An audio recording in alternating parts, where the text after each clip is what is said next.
베드로는 예수님의 제자들 중에 단연 으뜸이었습니다. 그래서 우리가 수제자라고 일컫기도 합니다. 그도 그럴 것이 그가 보여주고 있었던 여러 가지 모습을 보면 역시 베드로는 큰 사람이다라고 생각되어지기도 합니다. 안드레를 따라 처음 주님을 만났을 때 예수님께서 그에게 너는 장차 반석이 될 것이다 이렇게 말씀하셨습니다. 주님도 그에게 기대하고 계시다는 거였습니다. 갈릴리 해변에서 주님을 다시 만나고 주님께서 그에게 사람을 낚는 어부가 되게 할 것이다 라고 말씀하셨을 때 그물을 버려두고 예수님을 따르게 되지요. 자신의 생업을 버리고 주님을 따랐던 겁니다.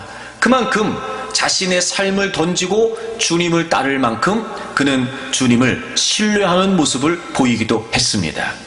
그리고 갈릴리 바다에 풍랑이 일었을 때 예수님께서 물 위로 걸어오시는 장면을 여러분 기억하시지요. 그때 주님에게 주님 저도 물 위를 걷고 싶습니다 라고 요청을 하고 주님께서 그래 그러면 너 물 위를 걸어와라 하시는 그 말씀 한마디에 그는 바다로 발걸음을 내딛게 되고 물 위를 걷는 역사를 체험하기도 했습니다. 여러분 쉽게 그 누구나 할 수 있는 일은 아닐 것입니다. 역시 그의 믿음은 대단하게 보여졌습니다. 가이사랴 빌립보 지역에서 예수님께서 너희들은 나를 누구냐라고 물으셨을 때 단연 으뜸이었던 베드로가 주는 그리스도시요 살아계신 하나님의 아들이십니다 라고 이렇게 고백을 하면서 그는 예수님을 정확히 알고 고백하는 장면도 있습니다. 그렇게 자신의 모든 것을 버리고 예수님을 따르고 그리고 믿음을 나타내고 예수님이 누구신지를 잘 이해했던 베드로였습니다. 예수님께서 잡히시던 그 밤에 제자들에게 오늘 밤 내가 잡히게 되고 너희들은 다 나를 버릴 것이다 라고 그렇게 말씀을 하셨을 때 역시 베드로는 늘 그가 보였던 모습대로 단호한 의지를 피력합니다. 모두가 다 주님을 버려도 나는 결코 주님을 버리지 않겠습니다. 역시 베드로다운 모습이었습니다. 그런데 그의 말씀을 들으셨던 예수님께서는 이렇게 말씀하시죠. 그래 그런데 누가 오늘 나를 3번 부인하게 될 거다 라고 이렇게 말씀하시기도 했습니다. 베드로는 자신이 결코 주님을 부인하지 않을 것이라고 생각했습니다. 예수님은 그가 주님 부인할 것에 관해 말씀하셨으나 베드로는 그것을 인정하지 않았습니다. 그런데 그날 밤 그는 예수님을 3번이나 부인했습니다. 덩치가 컸던 그가 요란한 소리를 내며 넘어지고 말았습니다. 저주까지 하면서 3번의 질문에 그는 나락으로 떨어져 버렸습니다. 그리고 예수님은 십자가를 지시고 죽으시죠. 그리고 다시 3일 만에 부활하셨습니다. 베드로가 예수님을 3번 부인한 그 장면은 정말 안타까운 장면입니다. 그런데 여러분 더 안타까운 것은 무엇이냐면 부인한 것뿐만 아니라 그는 부활하신 주님을 만났음에도 불구하고 그 이후에 모든 것을 포기해버리고 말았다는 겁니다. 요한복음 21장 3절을 보시겠습니다. 이 21장은 이미 예수님께서 부활하시고 난 이후이며 부활하신 예수님께서 제자들에게 나타나시고 난 이후, 즉 베드로는 예수님께서 부활하셨다는 사실을 알고 그리고 부활하신 주님을 만나고 난 이후였습니다. 그런데 그가 이렇게 이야기합니다. 21장 3절에 보시면 시몬 베드로가 나는 물고기 잡으러 가노라 하니 그들이 우리도 함께 가겠다 하고 나가서 배에 오르게 됩니다. 나는 물고기 잡으러 가노라. 이 말은 그가 예수님의 부르심을 받았고 예수님과 함께 했고 물론 예수님을 3번이나 부인하긴 했으나 부활하신 주님을 경험했음에도 불구하고 그는 지금 모든 걸 버리고 다시 과거로 돌아가는 포기하는 모습을 보이고 있다는 겁니다. 실패할 수 있습니다. 그런데 지금 더 안타까운 건 베드로는 모든 걸 다 포기해버리고 말았다는 겁니다. 더 이상 베드로의 이야기는 성경에 기록되지 않을 것 같습니다. 이대로 베드로의 이야기는 여기서 끝날 것처럼 보여집니다. 왜냐하면 베드로 스스로 포기했기 때문에 그렇습니다. 포기할 만한 충분한 이유가 될 거라고도 생각됩니다. 예수님을 3번이나 부인하지요. 배신한 겁니다. 실패했습니다. 그러니 누가 봐도 다시 재기하리라고는 생각되지 않을 만큼 포기할 이유가 충분하다고 여겨지기도 합니다. 그래서 여기에서 이제 베드로의 이야기는 끝났다라고 생각이 듭니다. 그런데 놀라운 반전이 일어나게 됩니다. 베드로가 포기했지만 베드로의 인생은 거기서 끝나지 않습니다. 왜냐하면 스스로를 포기한 그 베드로를 포기하지 않은 분이 계셨기 때문에 그렇습니다. 바로 부활하신 예수 그리스도께서는 결코 베드로를 포기하지 않으셨습니다. 그리고 그 부활하신 예수 그리스도께서 다시 베드로를 찾아와 주셨고, 이전에도 부활하신 주님을 베드로가 만났음에도 불구하고 여전히 모든 걸 버리고 포기했던 그를 주님께서 직접 찾아가심으로 말미암아 부활하신 주님께서 그 베드로를 다시 일으켜 세워 주셨습니다. 죄와 사망의 권세를 이기시고 부활하신 예수 그리스도, 그분이 십자가에서 죽으시고 부활하셨던 이유가 저주와 심판과 멸망 가운데 있었던 영혼을 건지시기 위함이었고, 어떤 낙심과 어떤 좌절과 어떤 실패 가운데 있는 자들까지라도 다시 일으켜 세우시기 위함이었기 때문에 부활하신 주님께서는 직접 베드로를 찾아가셨고, 그 실패와 포기와 그리고 낙심 가운데 있었던 베드로를 주님께서는 다시 일으켜 세워주셨습니다. 사랑하는 여러분, 부활하신 주님은 지금도 우리와 함께 하십니다. 그 부활하신 주님의 사랑과 능력과 승리는 우리가 어떤 형편과 처지 가운데 있다 할지라도 마지막이라도 우리가 붙들 수 있는 유일한 소망이 되는 줄 믿습니다. 실패할 수 있습니다. 낙심할 수 있고 좌절할 수 있습니다. 때로는 그래서 우리는 포기할 만한 이유가 충분하다고도 이야기합니다. 하지만 사랑하는 여러분, 여러분은 포기할지 모르지만 여러분을 위해 십자가에서 죽으시고 부활하신 예수 그리스도는 결코 여러분을 포기하지 않으십니다. 베드로를 다시 회복하셨던 그 부활의 주님, 바로 그분은 우리의 주님이신 줄 믿습니다. 그리고 그 부활의 주님은 지금도 살아계심으로 우리와 함께 하시는 우리의 주님이신 줄 믿습니다. 사랑하는 여러분, 여러분에는 모든 삶의 정황에서 여러분이 어떤 형편과 어떤 처지, 그래서 어떤 낙심과 어떤 좌절 가운데 있다 할지라도 여러분이 있는 그 자리에서 부활하신 주님을 만나기를 바랍니다. 그리고 우리를 다시 일으켜 세우시는 그 회복의 은혜, 어떤 상황이라도 딛고 일어서게 하시는 그 부활의 주님의 능력이 저와 여러분에게 함께 하기를 바랍니다. 그렇다면 여러분, 부활하신 주님을 만나 다시 회복할 수 있었던 베드로, 과연 그에게 어떤 일이 일어났던 걸까요? 우리는 우리의 삶의 현장에서 부활하신 주님을 만난다는 게 과연 어떤 의미일까요? 우리와 함께 하시는 그 부활의 주님은 우리와 어떻게 함께 하시는 것일까요? 오늘 본문의 내용을 통해 베드로를 만나주셨던 주님, 그에게 있었던 일을 함께 살펴보려고 합니다. 첫째, 베드로는 부활하신 주님을 만나고 무엇보다 그 주님의 사랑을 확신할 수 있었습니다.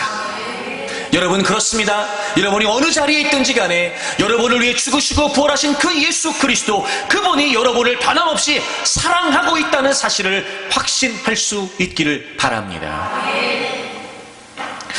여러분, 우리가 실패하고 있을 때 말입니다. 그 실패의 좌절 가운데서 가장 두려운 일은 무엇일까요? 어찌 보면 실패 그 자체보다 우리에게 더 두려움으로 다가오는 것은 실패한 자신을 향한 타인의 냉소적인 시선일 것입니다. 실패자로 낙인을 찍고 더 이상 기대하지 않는 무관심일 것입니다. 실패하는 것도 가슴 아픈 일이지만 실패보다 더 우리를 힘겹게 하는 것은 바로 그 싸늘한 시선의 무관심입니다. 베드로도 그러지 않았을까요? 그는 이미 예수님을 3번이나 부인하고 난 뒤에 스스로 뉘우치기도 했습니다. 하지만 견딜 수 없었던 것은 그가 주님을 3번이나 부인하고 그 스스로 많은 사람들 앞에 주님을 지켜드리겠다고 호언장담했던 그를 바라보는 또 다른 사람들의 시선을 느끼는 것이 아니었을까요?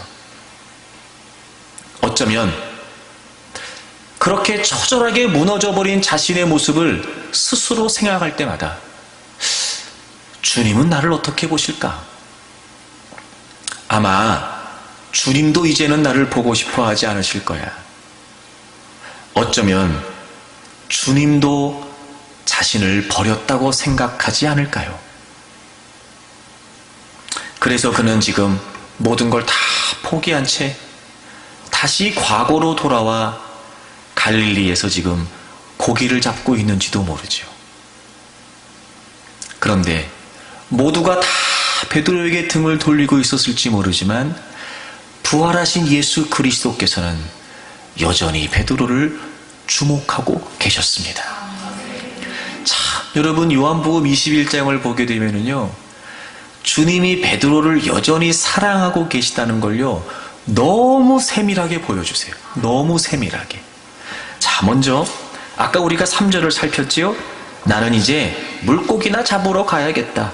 그리고 갈릴리 바닷가에서 배에 올라 그물을 띄워 고기를 잡고 있었습니다. 3절 맨 마지막에 보시면 그날 밤에 아무것도 잡지 못합니다. 그러니까 밤새 고기를 한 마리도 못 잡은 거죠. 그런데 여러분 4절을 보세요. 날이 새어가고 있었습니다. 그러니까 밤새 지금 배에 올라서 물고기를 잡고 있는 거예요. 날이 새어갈 때에 예수님께서 바닷가에 서셨으나 제자들이 예수이신지를 알지 못한지라 이렇게 되어 있어요. 우리 성경을 보게 되면 이게 어떤 내용인지 잘 짐작이 안 되는데 원문을 보게 되면 제자들이 예수이신 줄 알지 못했다라고 하는 이 알지 못했다는 표현이 과거 완료예요. 그러니까 이게 무슨 말이냐면 상당 시간 예수님이 그곳에 계셨으나 제자들은 이전부터 예수님이 거기 계셨다는 걸 인식하지 못했다는 거예요. 그러니까 이 문장의 시제를 미루어 짐작할 수 있는 사실이 뭐냐?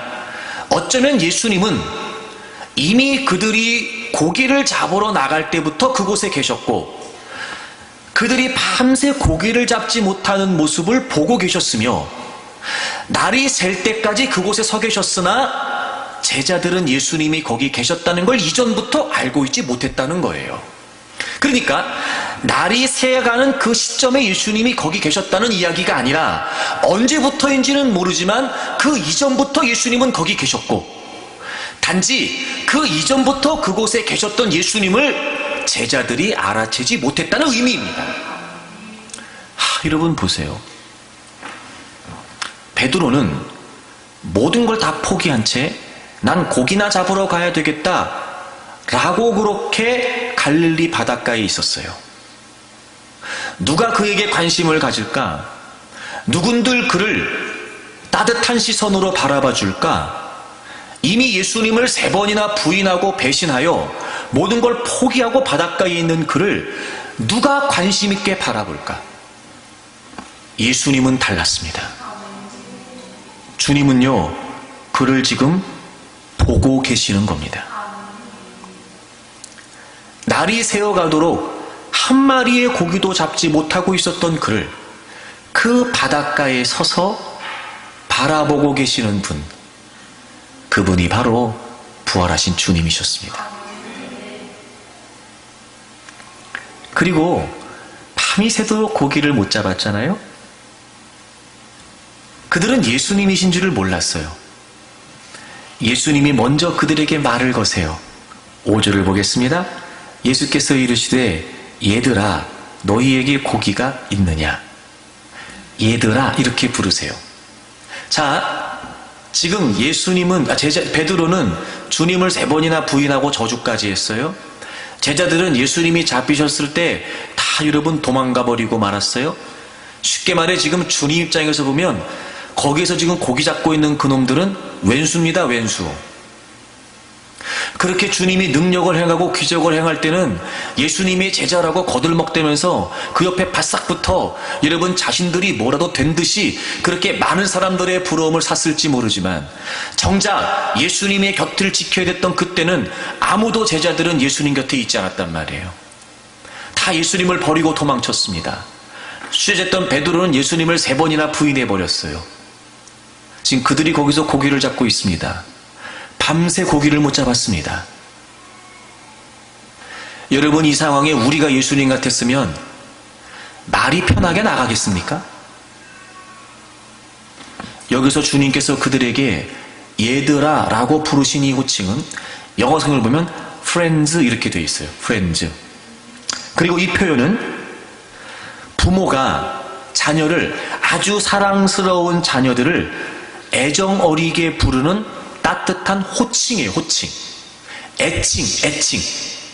그렇게 주님이 지금 그들을 향해 얘들아 이렇게 부르시는 거예요. 은혜가 안 돼요. 이렇게 얘기해도.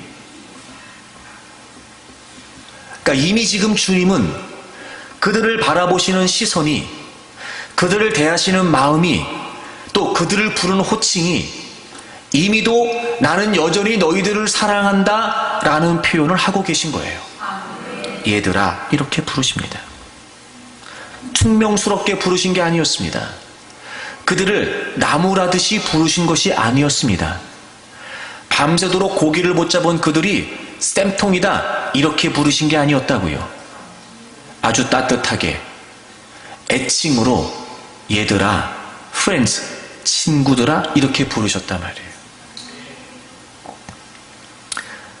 그리고 이제 누군가 베드로에게 예수님이다 라고 이야기를 했더니 예수님이라고 하는 말을 듣고 7절 맨 끝에 보시면 베드로가 바다 위로 뛰어내리게 됩니다. 그리고 그 장면을 보게 되면 육지에 올라와 보니까 9절을 보세요. 육지에 올라와 보니 숯불이 있는데 그 위에 생선이 놓였고 떡도 있어요. 그러니까 지금 누군가 숯불 위에 생선과 떡을 굽고 있는 겁니다. 밤이 새도록 고기를 잡지 못했던 그들을 위해 지금 아침을 준비하고 있는 거예요. 그럼 누가 준비했을까요? 예수님이세요. 그리고 예수님이 지금 잡은 생선을 좀 가져오라고 하십니다. 그리고 그 위에 생선과 떡을 굽고 계세요. 참 그런데 여러분 이 상황을 우리가 짐작할 수 있는 내용이 등장하는데 12절을 보세요. 예수께서 이르시되 와서 조반을 먹어라. 여기서 와서 이 말은 come 이런 뜻이에요. 와라 이런 뜻이에요. 여러분 저를 보세요. 우리 이런 게 짐작되지 않을까? 주님은 그들이 밤새도록 고기를 잡는 모습을 보고 계셨어요.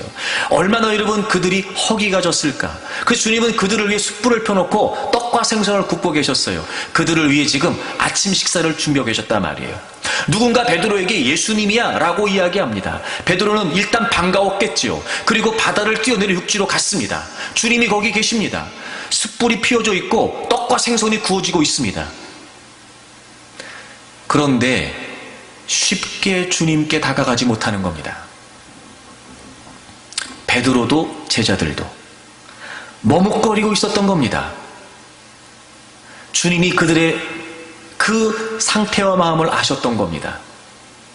주님이 먼저 얘기하십니다. 이리로 오라는 거예요. 이리로 오라는 겁니다. 베드로와 제자들은 자기들이 한 짓이 있거든요. 베드로 그렇지 않을까요, 여러분? 어떻게 그렇게 주님을 3번이나 부인하고 다시 주님 앞에 나설 수 있을까 싶었는데 말입니다. 그래서 주님이라는 이야기에 반가운 마음으로 급하게 육지로 뛰어내렸는데 막상 주님께 다가가는 건 쉽지 않았던 거예요. 그때 주님께서 먼저 이야기하십니다. 야, 일로 와라, 일로 와라. 우리 밥 먹자, 밥 먹자. 여러분. 뭐 사실 이 내용을 우리식의 정서로 이해하는 건 좀 무리가 있을 듯 싶지만 우리끼리니까 한번 얘기해 봅시다.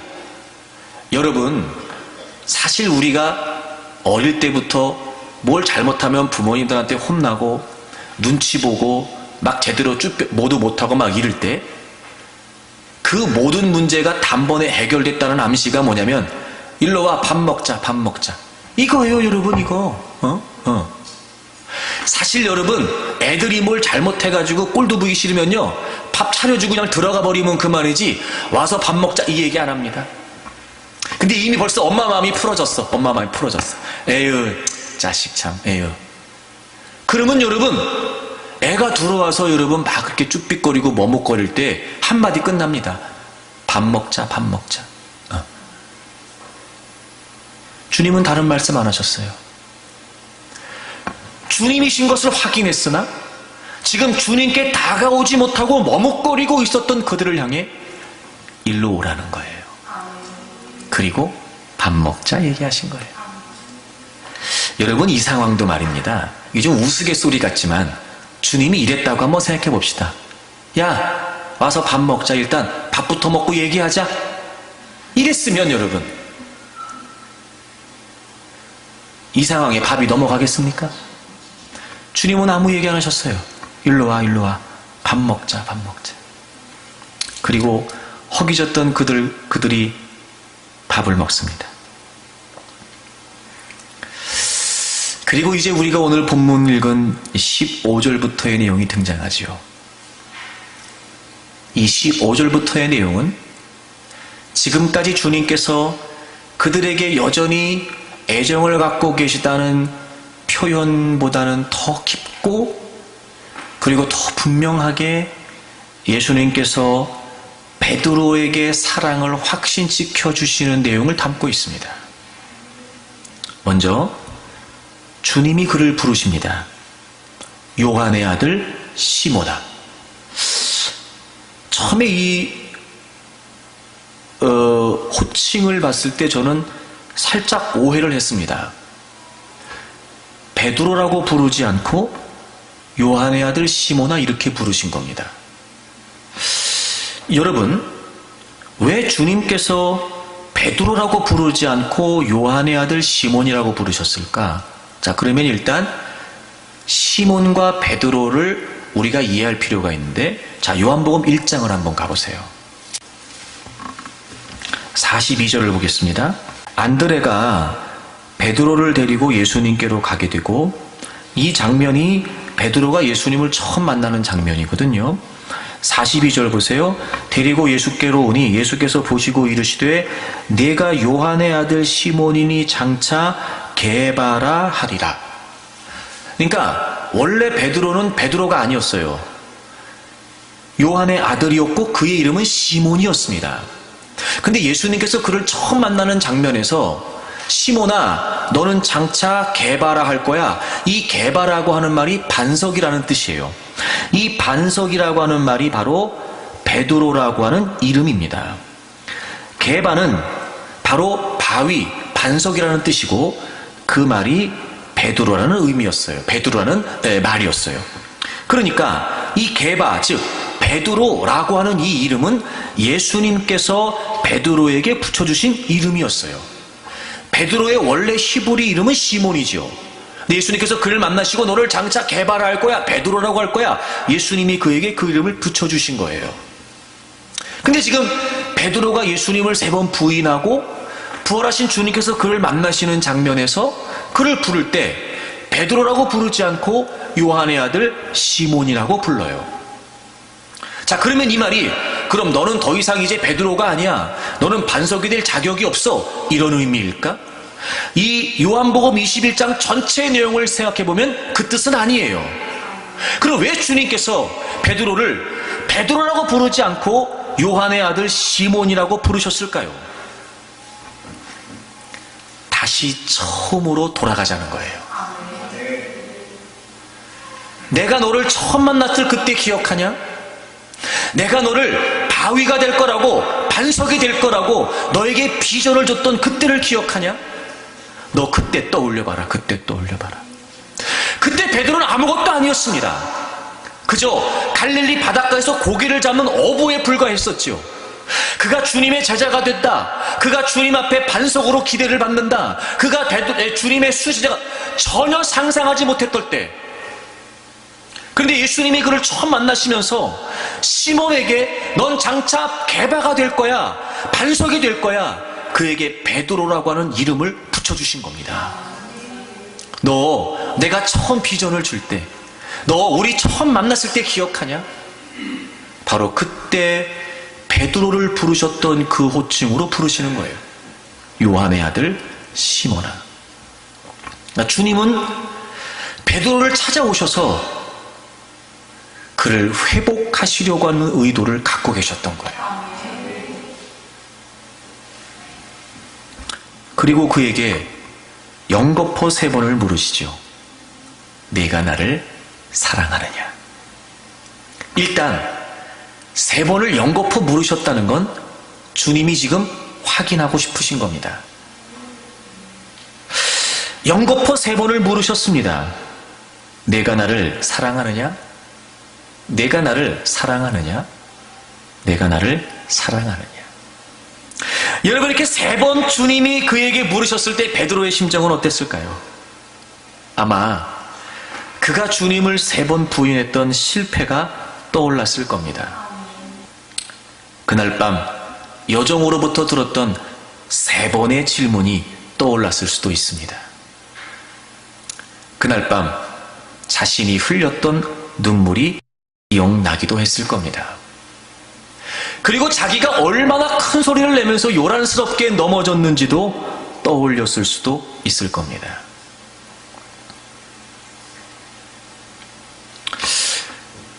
지금 부활하신 주님이 자신을 찾아와 연거푸 3번이나 네가 나를 사랑하느냐라고 이렇게 물으십니다. 그 물음 앞에 베드로는 스스로 자신의 모습을 살펴보지 않을 수 없었을 겁니다. 자신의 실패, 그 아픔, 그 쓰라린 눈물, 그리고 요란하게 넘어졌던 자신의 모습. 얼마나 형편없이 허물어져 있었는지 그는 자신의 모습을 볼 수 있었을 겁니다. 그런데 놀라운 건 자기는 주님을 부인하고 배신하고 버렸는데 지금 그 주님이 자기를 찾아오신 거예요. 이렇게 형편없이 무너져 버린 모습인데 놀라운 건 주님이 지금 자기 앞에 계시는 겁니다. 자신의 모습 속에 형편없이 허물어진 자신의 모습을 봄과 동시에 그런 자신을 찾아오신 예수 그리스도의 사랑을 베드로가 지금 깨달을 수 있었던 겁니다. 베드로 자신의 모습을 볼 수 있었던 것은 단순히 부인했다, 배신했다, 자신의 생각으로 자신의 처지를 바라봤던 모습이 아니라 자신을 다시 찾아와 주셨던 그 주님의 은혜와 사랑 앞에서 비로소 베드로는 자신의 모습을 볼 수 있었던 겁니다. 그렇게 주님을 버리고 배신하고 다시는 주님 앞에 설 자신이 없었을 겁니다. 어쩌면 그래서 포기하고 지금 갈릴리 바닷가에 와 있는지 모르죠. 그런데 그건 주님이 자신을 사랑하지 않는 게 아니었다는 걸 알게 되는 겁니다. 왜냐하면 지금 주님이 자신 앞에 계시기 때문에 그래요. 그래서 주님이 3번 그에게 물으십니다. 네가 나를 사랑하느냐? 연거푸 3번을 물으실 때마다 그는 대답하죠. 그런데 여러분, 놀라운 건 그의 대답을 통해 지금 분명히 그의 내면에 변화가 일어나고 있다는 사실을 우리는 알게 됩니다. 15절, 내가 이 사람들보다 나를 사랑하느냐? 이르되 주님 그러합니다. 이 말은 무슨 말이냐면 네, 그런 뜻이에요. 네, 주님 그러합니다. 내가 주님을 사랑하는 줄 주님께서 아십니다. 두 번의 16절 또 두 번째 물으십니다. 역시 동일히 대답합니다. 주님 그러합니다. 네! 제가 주님을 사랑하는 걸 주님이 아십니다. 17절 여기서 여러분 변화가 일어나기 시작합니다. 세 번째 주님이 그에게 물으십니다. 내가 나를 사랑하느냐? 그런데 그때부터 베드로가 근심합니다. 여러분 여기서 근심했다는 표현은 단순히 걱정했다는 의미가 아니라 비통하다, 괴롭다 이런 뜻입니다. 다시 말하면 답변하기가 조심스럽다는 거예요. 이미 지금 베드로의 내면의 변화가 일어나고 있었습니다. 이런 거 아닐까? 그 전까지도 주님을 사랑했다고 호언장담했습니다. 주님을 지키겠다고 호언장담했습니다. 다 버려도 자신은 버리지 않을 거라고 얘기했습니다. 즉 자신의 열정, 자신의 열심, 자신의 생각으로 얼마든지 주님을 사랑한다고 그런 자신 있게 외쳤습니다. 그런데 영겁포 주님이 물으시는 그 주님의 물음 가운데 실패했던 자신의 모습, 그리고 여전히 자신을 사랑하시는 그 주님의 사랑 앞에 더 이상 이제는 자신 있게 내 사랑으로 주님을 사랑하겠다고 말할 수가 없는 거예요. 당당함이 없어진 겁니다.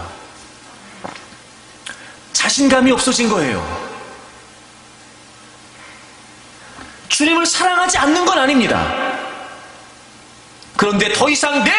주님을 사랑합니다라고 말하기가 어려워진 겁니다. 왜냐하면 주님을 사랑했으나 주님을 3번이나 부인하고 저주했던 자신의 연약함을 알게 됐기 때문입니다. 여전히 주님을 사랑하여 지금도 또 주님을 사랑한다고 고백하지만 그럼에도 불구하고 자신은 또 무너질 수밖에 없는 약한 존재라는 걸 그 주님 앞에 자신은 깨닫고 있었기에 예! 그럼요! 라고 말하기보다 그의 대답이 바뀝니다. 근심하면서 이렇게 말하지요. 주님, 모든 걸 주님이 아십니다. 모든 걸. 베드로가 주님을 사랑하는 걸 주님이 모르지 않으셨을 겁니다. 이런 의미가 아닐까요? 주님, 제가 주님 사랑하는 거 아시죠? 여전히 주님을 사랑하는 마음이 있으나 또 제가 넘어질 수밖에 없는 존재라는 것도 아시지요? 지금은 이렇게 주님을 사랑한다고 고백하지만 여전히 제가 또 주님을 등질 수 있는 연약한 존재라는 걸 주님이 아시죠. 모든 걸 아시지요, 주님? 제가 주님을 사랑합니다.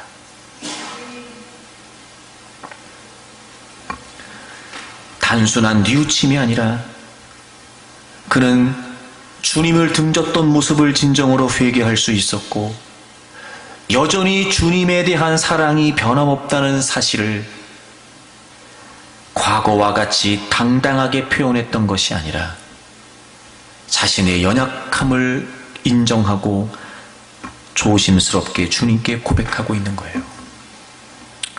모든 것을 주님이 아십니다. 제가 주님을 사랑합니다. 여러분, 지금 베드로가 이렇게 자신의 모습을 살피고 돌이킴과 회개 가운데 내면의 변화를 일으키면서 자신의 연약함을 알지만 그럼에도 불구하고 주님을 사랑한다고 고백했던 게 뭐예요? 그를 찾아오셨던 주님의 사랑을 깨달았던 겁니다. 여전히 주님께서 자신을 사랑하고 있다는 사실을 깨달았던 겁니다. 주님이 다시 나를 보시려고 할까?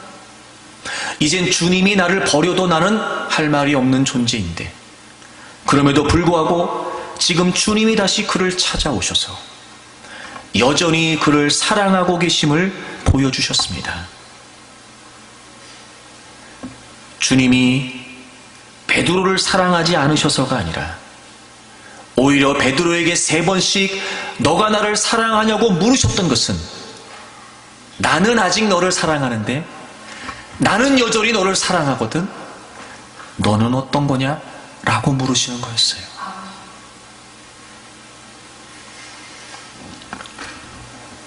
어쩌면 이 장면에서 베드로는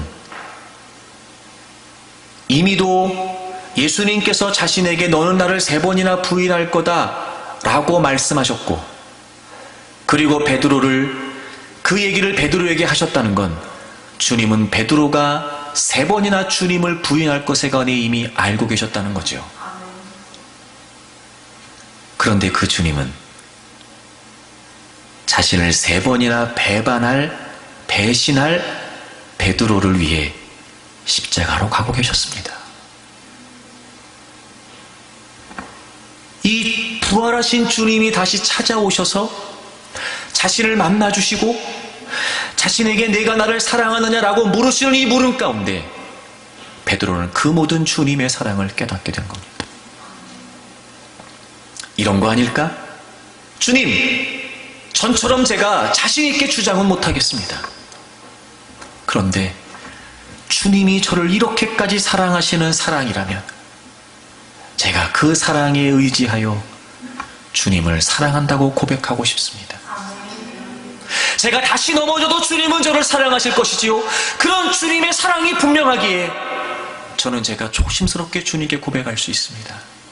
주님, 여전히 저는 주님을 사랑합니다. 모든 걸 다 아시지요?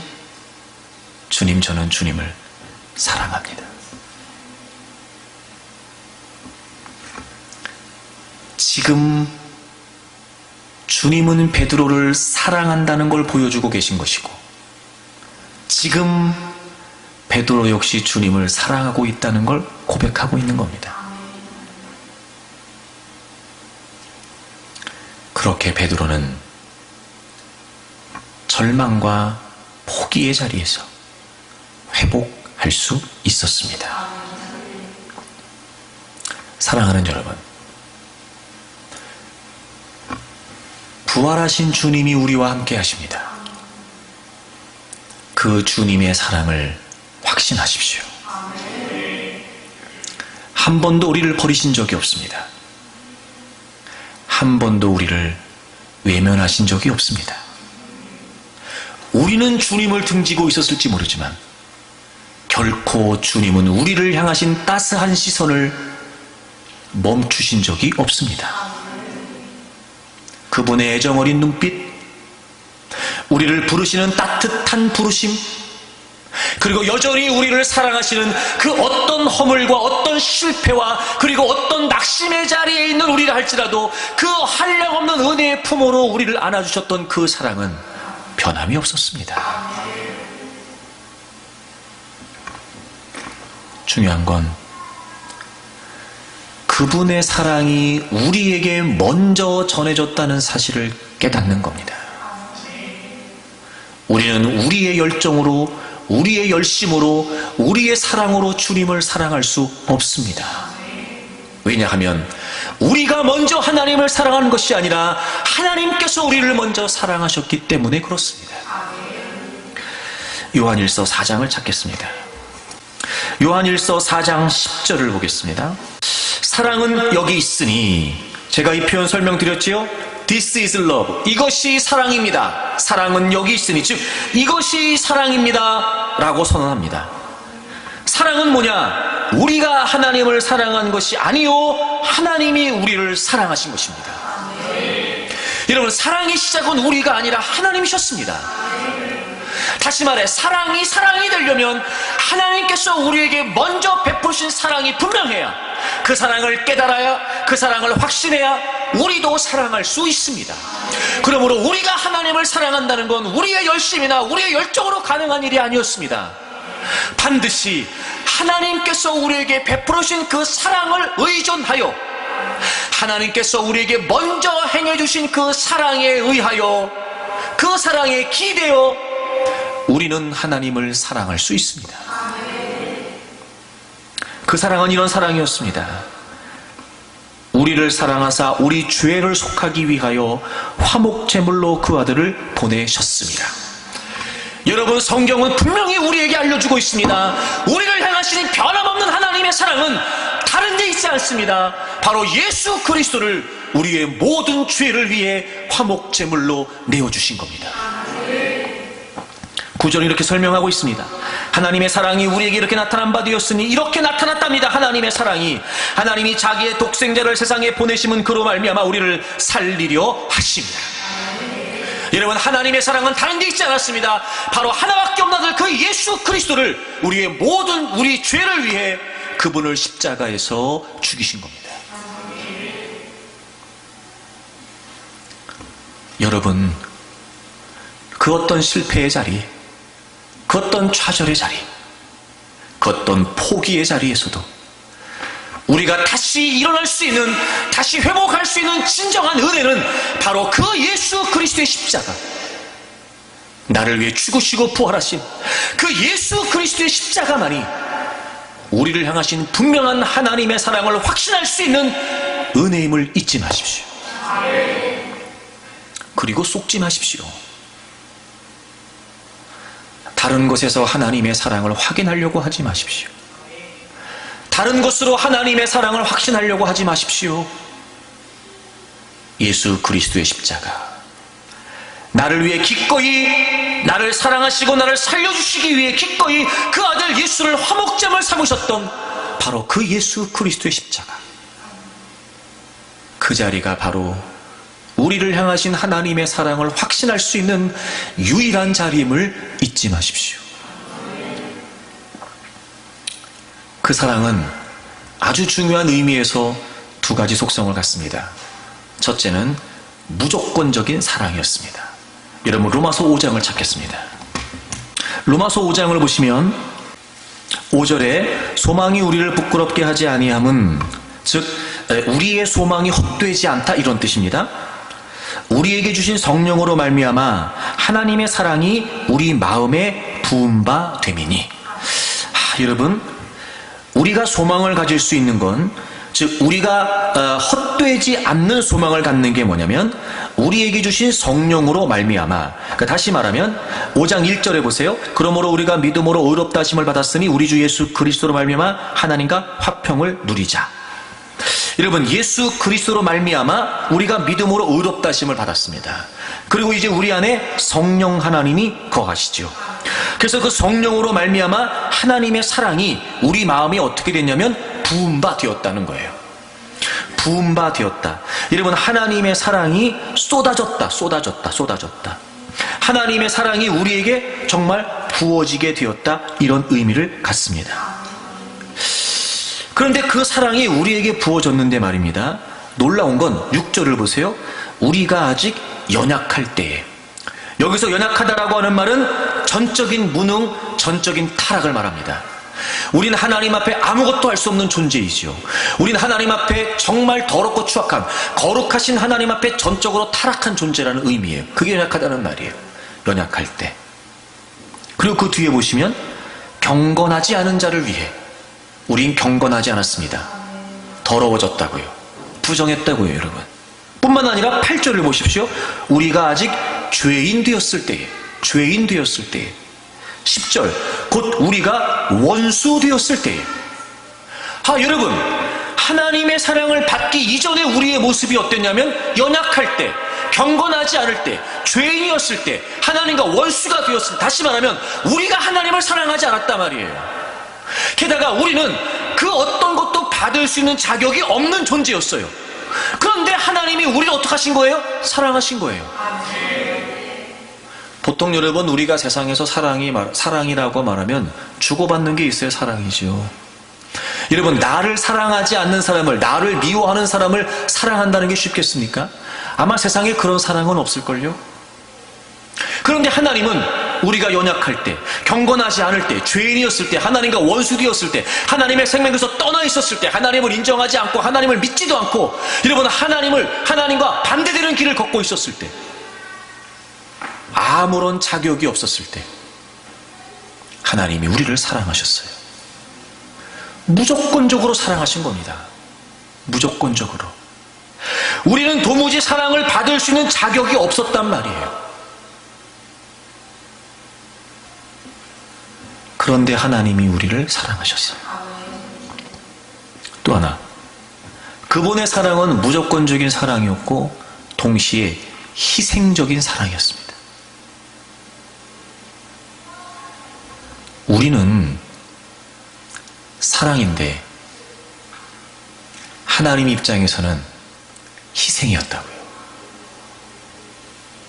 우리에겐 더할 나위 없는 은혜 분명한데 하나님 입장에서는 하나밖에 없는 아들을 버리셔야 했던 고통이었다고요. 희생. 하나님이, 예수님이 그 사랑을 확인시켜 주시기 위해 희생하셨다. 예수님이 십자가를 지셔야 했기 때문입니다. 우린 사랑입니다. 그리고 하나님이 우리를 사랑하셨습니다. 그런데 그건 말도 안 되는 희생이었습니다. 저는 그 겟세마네 동산에서 주님이 기도하시는 장면을 생각할 때마다 저도 이 자식을 키우는 입장에서 자 여러분 생각해 보세요. 이런 겁니다. 아들 예수님이 아버지 하나님께 기도해요. 아버지 뭐든지 다 하실 수 있으시지요? 그럼 이 잔을 좀 내게서 옮겨주세요. 자식을 기르는 부모 입장에서 자식의 뜻을 받아주는 게 쉽지 자식의 뜻을 거스르고 아버지, 부모의 뜻을 강요하는 건 쉽지 않습니다. 주님은 그 기도를요, 땀방울이 핏방울이 도록 기도하세요. 아버지 모든 거 다 하실 수 있지요? 이 잔을 좀 내게서 옮겨주세요. 근데 아버지는 그 아들 예수님의 뜻을, 그 예수님의 요청을 받아들일 수가 없었어요. 오히려 아들의 뜻을 거부하고 아버지 뜻을 요구하셨다니까요. 그렇게 사투를 벌이는 반이시나요? 그리고 마지막 예수님이 그 아버지 뜻을 수용하십니다. 그러나 제 뜻대로 하지 마시고 아버지의 뜻대로 하십시오.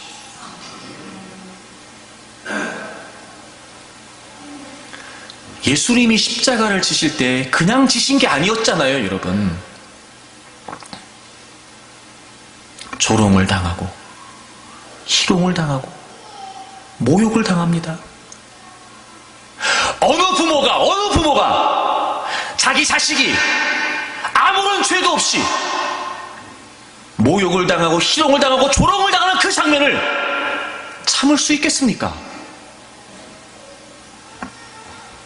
예수님이 가시면류관을 쓰셨을 때 어쩌면 아버지 하나님의 심장이 찔리는 것 같지 않았을까? 예수님께서 채찍에 맞으실 때 하나님 아버지가 그 채찍에 휘 감아지는 것 같지 않았을까? 주님이 십자가에 매달리셔서 내가 목마르다 하셨을 때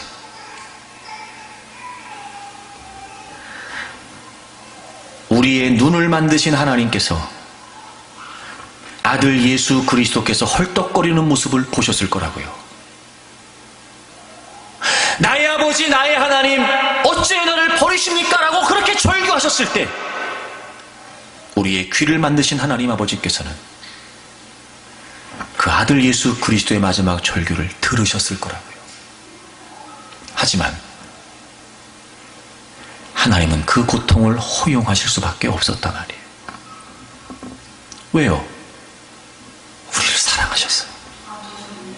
그래, 우린 사랑이에요. 근데 하나님은 희생했어요.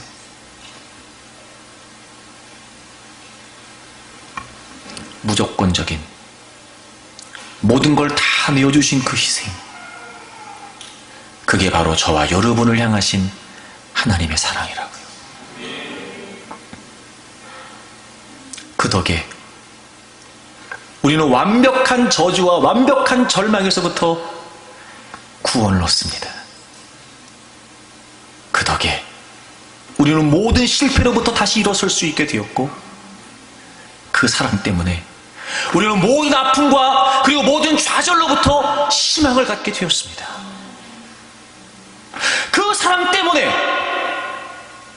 우리는 우리는 어떤 자리에서도 다시 일어설 수 있는 진정한 은혜를 얻게 되었습니다. 이렇게 예수 그리스도를 통해 우리에게 그 사랑을 확신해 주셨습니다. 넘어질 수 있습니다. 하지만 우리는 얼마든지 다시 일어설 수 있습니다. 실패할 수 있습니다. 아니, 우리 스스로도 이제는 안 되겠다 포기할 수 있습니다. 하지만 그 자리에서도 우리는 그 하나님의 사랑 때문에, 그 주님의 사랑 때문에 다시 일어설 수 있습니다. 그리고 그 사랑에 관해 분명히 우리에게 약속해 주셨습니다. 자, 로마서 8장을 가보세요. 35절부터 보겠습니다. 누가 우리를 그리스도의 사랑에서 끊으리요? 끊을 수 없다는 겁니다. 환난이나 곤고나 박해나 기근이나 적신이나 위험이나 칼이랴. 여러분, 우리가 그 어떤 상황을 만난다 할지라도 결코 하나님의 사랑이 끊어지지 않습니다. 37절, 그러나 이 모든 일에 우리를 사랑하시는 이로 말미암아 우리가 넉넉히 이기느니라. 여러분, 우리를 사랑하시는 그분이 계시기 때문에 우리는 넉넉히 이길 수 있습니다. 내가 확신하노니 사망이나 생명이나 천사들이나 권세자들이나 현재일이나 장래일이나 능력이나 높음이나 깊음이나 다른 어떤 피조물이라도 우리를 우리 주 예수 그리스도 안에 있는 하나님의 사랑에서 끊을 수 없으리라. 예수 그리스도를 십자가에서 죽이심으로 말미암아 우리를 향하신 분명한 사랑을 확인시켜 주셨습니다. 그리고 약속해 주셨습니다. 그 어떤 것도 우리를 하나님의 사랑에서 끊을 수 없다는 겁니다. 그리고 여러분, 그 사랑하시는 자로 말미암아 우리가 넉넉히 이길 것이라고 약속해 주셨습니다. 부활의 주님은 우리를 회복하시고 다시 일으키시며 승리하게 하시는 사랑의 주님이신 줄 믿습니다. 죄와 사망의 권세를 제압하시고 어둠의 세력을 물리치셨던 그 주님의 승리가 바로 우리의 승리가 됩니다. 그러므로 여러분, 부활의 주님이 단순히 부활절에 한 번 외치고 끝나는 것이 아니라 지금도 살아계셔서 나와 함께 하시는 그 주님임을 잊지 말고 모든 삶의 현장에서 그 부활의 주님과 함께 하십시오. 그리고 그 주님의 사랑을 확신하십시오. 일어날 수 있습니다. 이길 수 있습니다. 회복할 수 있습니다. 그리고 다시 전진할 수 있습니다. 여러분이 어떤 형편과 처지 가운데 있는지 모르지만 그 모든 죄와 어둠의 세력을 이기시고 부활하신 그 예수 그리스도께서 지금도 변함없이 여러분과 함께 하신다는 사실을 확신하고 그 주님의 사랑 안에 진정한 용기와 힘과 소망을 얻기를 주의 이름으로 축복합니다.